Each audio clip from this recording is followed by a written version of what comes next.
안녕하세요. 배우자 외도 당당하게 말한다. 역풍담당. 상담계 해법 있는 바람주치 묻지마 간디. 근성 있는 외도 해결 변호사 이긴다 조변 조준영 변호사입니다. 예, 반갑습니다. 네, 반갑습니다. 바람주치 네. 찾아가는 고쳐주는 의사 컨셉. 또 한번 강조하고 싶습니다. 치유 아니야, 치료로 가야 됩니다. 네. 자, 오늘의 주제는 바람난 배우자. 이런 것들이 이제 많이 있어요. 바람난 배우자에 대해서 저희가 이제 유튜브도 하고 제가 글도 쓰고 여러 가지 많이 하지만 네. 많은 분들이 그렇게 댓글에서 그런 걸 많이 써요. 네. 뭐 하러 돌아오게 하냐. 그렇죠. 저렇게 된 마당에. 네. 응? 저렇게 된 마당에 왜 굳이 뭐 돌아오게 해서 구질구질하게 왜 그렇게 살아야 네. 되느냐. 그냥 놔버리지, 이미 틀린 거다. 네. 이렇게 주장한다는 얘기예요. 네. 과연 그럴까? 라고 저는 이제 반문하고 싶은 건데 왜 돌아오게 만드냐. 이유가 다 있지. 아니 그냥 뭐 이혼하면 그만인데 왜 돌아오게 만드냐. 첫 번째 이유가 있어요. 네. 그게 가장 나한테 마음이 편해.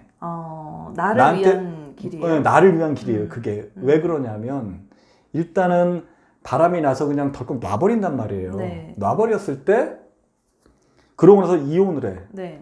저는 이제 그런 분들 많이 보지. 바람이 한창 진행 중일 경우에 네. 이혼을 덜컥 하신 분들 굉장히 많이 봐요.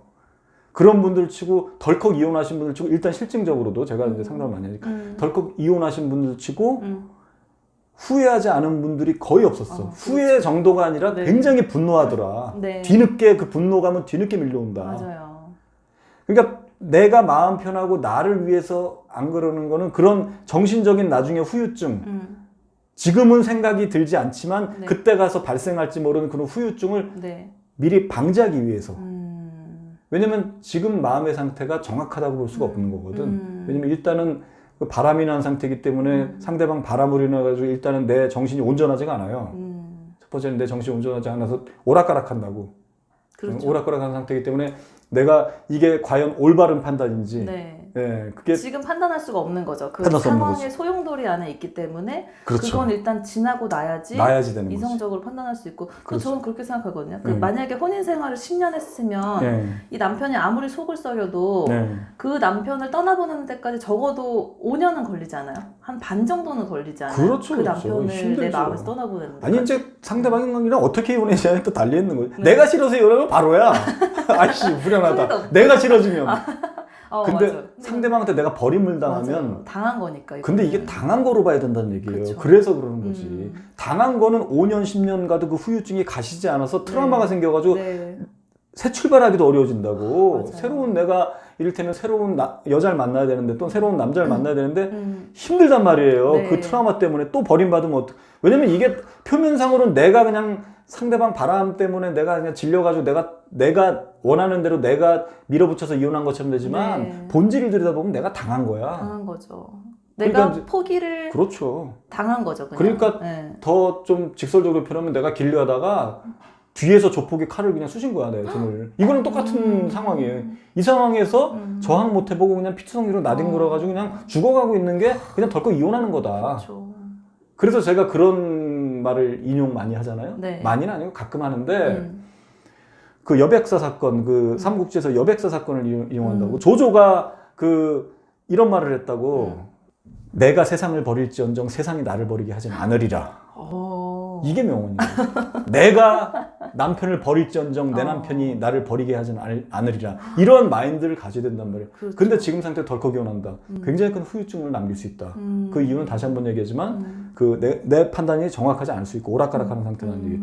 오락가락하는 상태에서는 이혼하는 거 아닙니다. 그리고 아직 상간녀로 남편이 붙어 있는데 그 붙어 있는 걸 뻔히 알면서도 내가 그냥 그 자리만 떠나버리면 그 둘은 그냥 계속 그 그렇죠. 상태에서 관계를 유지하고 있을 거 아니에요. 그러니까. 그럼 이제 그게 아무리 이혼으로 법적인 관계를 끊어도 그렇죠. 잠잘 때 그 둘이 같이 있는 그렇죠. 모습이 생각나서 잠을 못 자고 이건 실제로 제가 다 들은 얘기기 그 때문에 대목이래. 그것 때문에 그렇죠. 힘들어했어요, 네. 다들. 그 맞아요. 둘을 머릿속에서도 맞아요. 떼어내야 되고 예. 머릿속에서부터 갈라놔야 되는 거니까 그렇죠. 실제로 갈라놔야 되고 그래서 그런 기간들이 필요하기 때문에 우리가 이런 노력들을 계속 해야 되는 것 같아요. 그러니까 그거의 연장선 이제 두 번째가 뭐냐면 두 사람을 붙여놓고 이혼한 게 되기 때문에 그렇죠. 정말 둘이 결혼한 경우 굉장히 많아요. 그래서 죽 서서 개 준 거 같은 거거든. 제가 이제 죽 서서 개 주지 말라 그러는 건데 네. 그 소식이 들려 나중에. 근데 제가 그 얘기를 하면 또 뭐라 그러냐면 이미 확고하게 이제 이혼을 생각하시는 분들은 아니래 괜찮다는 거야. 아니 나는 이꼴 저꼴 안 보고 니들이 그러든지 둘이 붙어 먹든지 말든지 살든지 신경 안 쓰는 거. 안 그렇습니다. 그런 분들 치고 6개월 이후에 이혼하고 6개월 뒤에 네. 저한테 연락 안 오신 분은 거의 없어요. 맞아요. 너무 고통스럽대. 그때 왜 말리셨는지 이해가 된다는 거예요. 이 고통은 시간이 지날수록 사라지는 게 아니라 더 커지는 그러니까. 것 같아요. 특히 그 네. 둘을 붙여놓고 하면 네. 그래서 그 둘을 붙여놓고 하게 되면 그 소식이 들려요. 맞아요. 직간접적으로. 네. 그러면 그걸 들을 때마다 분노가 아닐 것 같은데 분노가 일어요. 꼭 남편을 사랑해서가 아니야. 지금 아직까지 뭐 맞아요. 남편을 내가 뭐 사랑하고 놓지 못해서가 아니라 그냥 내가 왠지 엄청난 피해자 나는 이게 뭔가 여긴 어딘가 이런 거 있잖아. 네. 예. 그런 생각이 들면서 왜 저 여자 때문에 우리 가정이 쑥대밭이 되고 내가 왜 이렇게 됐나 뒤늦게 그게 밀려오고 그때 가선 뒤늦게 어떻게 해보지 못한다고 맞아요. 다시 재혼할 수도 해결도 없고 안 되죠. 해결도 안 돼. 네. 그래서 그런 분들이 저한테 늘 하는 얘기가 상간녀 죽이고 싶다는 얘기가 그때 나와요. 뒤늦게. 진짜 살인 사건 다 알 것 그래서 같아요. 내가 네. 그죠. 그래서 내가 6개월 전에 그때 말린 게 그래서 그런 겁니다. 그랬더니 이거 어떻게 하면 좋냐는 거예요.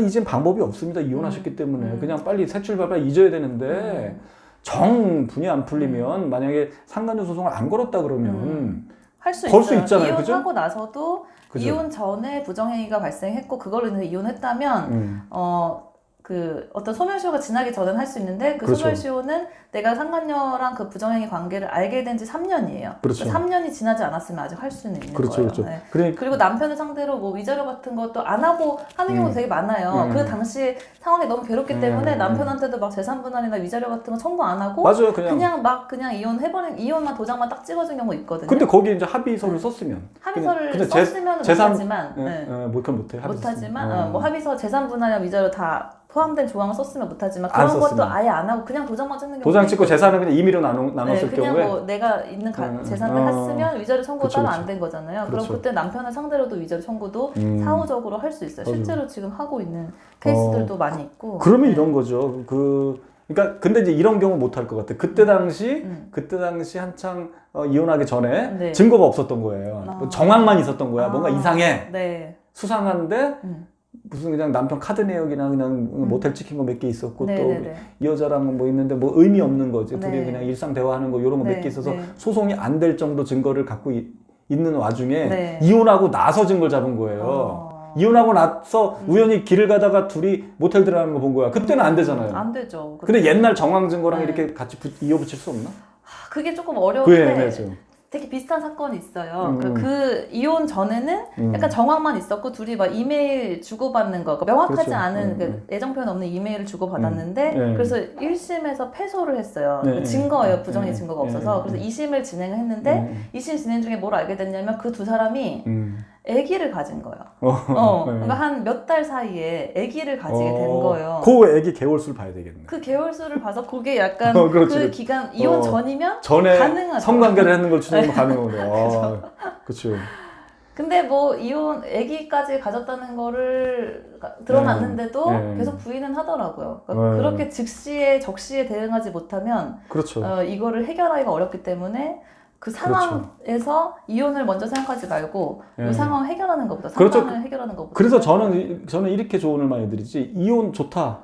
정그러면 하시라. 근데 이혼 전에 증거가 없으면 증거부터 다 모아놓고 현재 증거 모아놓고 이혼하시라. 그래서 나중에 뒤늦게 열받았을 때 상간녀를 어떻게 해서 상간자를 어떻게 해서라든지 하려면 뭐 물리적으로 하면 처벌받을 수 있으니까 상간자 소송을 그때 가서 할 수 있게끔 지금 증거를 잡아놓고 이혼해라.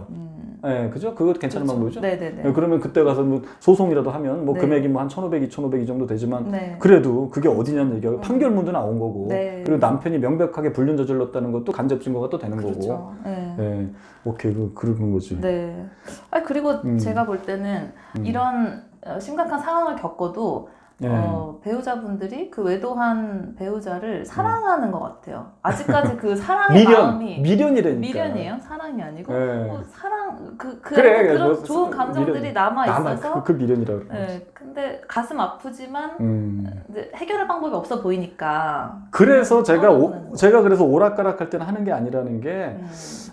하는 게 맞기도 하고 아니고 한편으로 어제까지는 확고했는데 오늘은 또 아닌 것 같고 뭐가 자꾸 눈에 밟히고 이거는 아닙니다. 하면 100% 후회하니까 절대 하면 안 되고 확고할 때 하셔야 되고 확고할 때도 가급적 상간자만 맹폭격하면서 네, 버티고 그렇죠. 버티다 보면 이제 그 내 남편이나 내 아내 바람핀 그 배우자가 온갖 바닥을 다 보여줘요. 이걸 네. 다 봐야지만이 그나마 미련이 그렇죠. 준다. 네. 그런 의미에서도 이거 보류하라고 자꾸 얘기하는 게 그래서 그런. 저는 무조건 하지 말라는 게 아니라 네. 바람난 묘지를 무조건 왜 돌아오게 왜 꼭 자꾸 하냐가 아니라 좋다, 이혼도 좋다. 근데 이혼도 타이밍이다. 지금 덜컥하는 거는 아까 그러한 여러 가지의 고통스러운 게 있기 때문에 덜컥하지 마시라는 네. 거죠. 그리고 세 번째로는 또 이런 이유가 있지.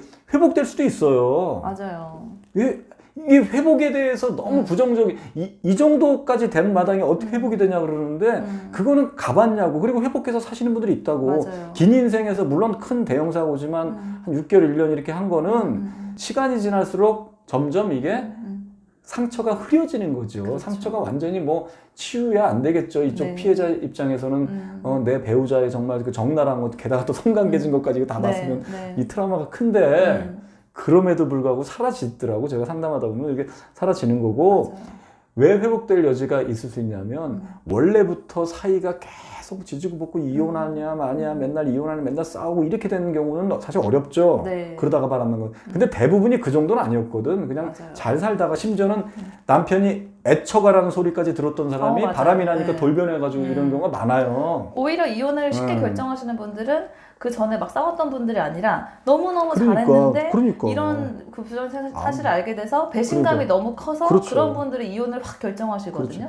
그러니까 네. 그런 상태에서 덜컥 이혼하는 것보다는, 왜냐면 이 사람은 중독에 빠졌다고 보면 돼요. 네. 그러면 옛날에 문제 없었는데 갑자기 바람나서 이렇게 되는 거는 중독이 된 거라고. 그럼 중독자 고치듯이, 그건 이제 제가 뭐 다른 편에서 많이 이제 네. 얘기를 했으니까 그건 네. 그걸 참고하시면 되고. 네. 그렇게 해서 상간자를 끊어내고 강제로 쳐내면 네. 그럼 서서히 금단 증상 보이다가 서서히 돌아온다는 얘기예요. 그것도 한번 가봐야지.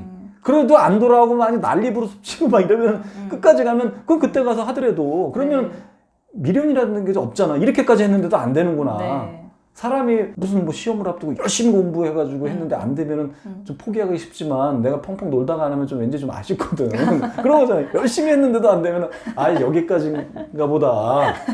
근데 맨날 뺀질 이러다가 안 한 거야. 그러면 아이씨, 다음번에 한번 열심히 해볼까 이런 생각이 드는 거거든요. 그러니까 저는 이제 끝까지 한번 가는 게 맞다고 그렇죠. 보는 거지. 네. 그러니까 모든 일에는 여지를 두라는 얘기죠. 네. 그래서 이제 조변님은 그렇게 안 하는데 이제 철학이 있으니까 우리 가정회복의 컨셉도 있고 우리 대처법도 다 숙지하고 있고, 그러니까 철학이 있는 변호사님이니까 안 하지만 대부분 변호사들이 그걸 결정하라 그런다고. 이혼할 거냐 말 거냐 그것부터 결정하십시오. 네. 그러니까 먼저 이혼을 은근히 종용하는 경우가 많아요. 네.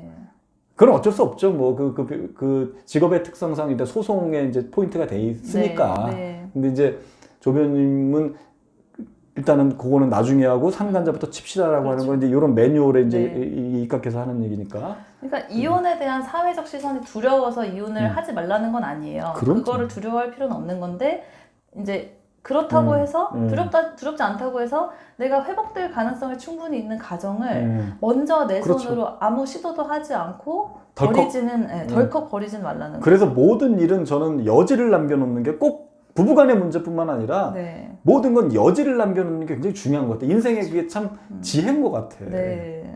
그래서 뭐를 이렇게 거절할 때도 그냥 안 돼 이렇게 해서 일단은 안 되는데 점점점 이거 있잖아. 앞에 일단짜리 붙이면 돼.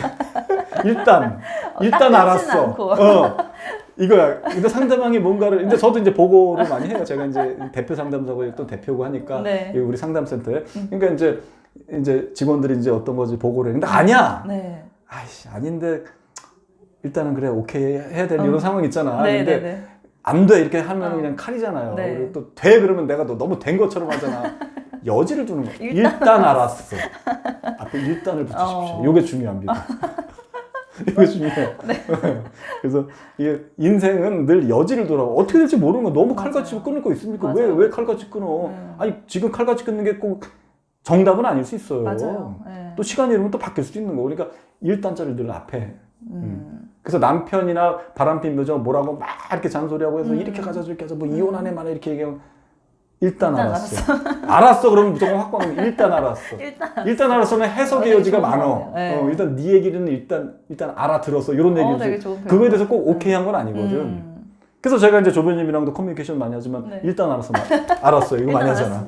일단 알았어요. 그거 100% 오케이 한 건 아니거든. 근데 이제 상대방이 알게 됐어요. 상대방이 기분 안 나쁘잖아. 일단이라고 맞아요. 표현하지. 네. 되게 긍정적이고 좋은 표현인 것 같아요. 중요한 그리고 이제 네. 이혼을 진짜 하게 될 때는 그러니까 6개월, 1년간 뭐 저희가 소송하고 하면서 네, 네. 엄청나게 많이 그렇죠. 공격을 하다 보면 네. 어느 순간 되게 평온한 느낌이 들면서 네. 때가 왔구나라는 거를 그쵸. 직감하게 되는 그쵸. 시기가 오지 않아요? 맞아요. 네, 시기 그때 결정해도 그쵸. 전혀 늦지 않고 네, 뭐 맞습니다. 이혼 2, 3년 후에 한다고 해서 소송에서 불리한 것도 없고 네, 오히려 맞아요. 뭐 더 유리하니까 그렇죠, 그렇죠. 네, 저는 개인적으로 네. 좀 그러니까 고려하는 늘 것을. 그 여지를 두고 또 내가 원할 때 원하는 방식으로 해야 된다. 그렇죠. 이혼. 그래서 제가 이혼에 대해서는 두 가지로 딱 정의를 내려요. 하지 말라는 게 아니다. 첫 번째는 내가 원할 때 원하는 방식으로 하시라. 두 번째, 다 이겨놓고 하시라. 그겁니다. 맞아요. 네. 그래서 그러는 거지. 그 사람이 뭐 좋아서 내가 뭐 구질구질하게 매달려가지고 돌아오게 하려고 그래서 돌아오게 하는 게 아니라 내가 편하려고. 조조의 말처럼 내가 버릴지 이런 것도 있어요. 내가 바람을 막 펴. 특히 막 연애할 때도 마찬가지야. 얘가 막 딴짓해. 막 딴 남자 만나. 막 그 여자. 내가 너무 속상해. 그래도 얘를 나를 일단 되돌려놓고 내가 찰지언정 일단 되돌려놓고 내가 차겠다 이거야. 네. 약간 그런 마인드를 가지시라는 얘기예요. 네. 내가 중요하지 누가 중요한지 하고 세상의 중심은 나라고. 네, 그렇습니다. 또 그 이혼 사유 중에 네. 정신질환을 이유로 이혼을 하는 경우에 네. 그 기준이 있어요. 네. 그러니까 가벼운 정신질환의 경우에는 네. 배우자가 그거를 치료하도록 옆에서 도와줘야 될 의무가 네. 있는 거예요. 그렇죠. 배우자로서 의무가 있고. 근데 그 무조건 파탄난 게 아니네. 무조건은 아니에요. 네. 근데 그 정신질환이 너무 심해서 중증의 정신질환이면 그때는 이제 이혼 사유가 되거든요. 아, 그렇죠. 네, 그렇죠. 그러니까 이것도 바람도 이제 중독의 일환이니까 그것도 뭐 이제 일단은 치료를 하는 것을 배우자로서 그럼요. 같이 도와주고 그렇죠. 상황을 해결하기 위해서 그렇죠. 배우자로서 할 수 있는 노력을 해보고 그럼요. 그래도 정말 중증이다 한 2, 3년 지난 후에 이건 정말 안 되겠다 판단 들면 그때 그렇죠. 하는 것이 좋을 그러니까 것 같아요. 세상의 일반적인 시각들이 왜냐면 이렇게 바람을 중독으로 이해해야 되는데 중독으로 이해하는 게 아니라 네. 마음 떠난 거고 이미 떠났다 글렀다 이렇게 본단 말이에요. 네. 그거에 대해서도 제가 뭐 지난 편에 많이 설명했으니까 굳이 뭐 그건 각설하고 중독으로 보라는 얘기. 그러면 고쳐야 된다는 얘기. 고치는 거는 이 사람을 설득해서는 안 되고 중독 대상을 쳐내는 것밖에 없다. 그럼 네. 발광하다가 돌아온다. 네, 그겁니다. 예, 오늘은 여기까지 하시고 저희 그 역풍당당 바람치유센터 거기에 들어오셔가지고 많은 제 대처법들이 굉장히 많이 있으니까 그것 좀 보시고 많은 활동 부탁드리겠습니다. 자, 오늘은 여기까지 하고 또 다음에 또 새로운 주제로 또 만나 뵙길 기대하겠습니다. 네. 여러분 안녕. 안녕.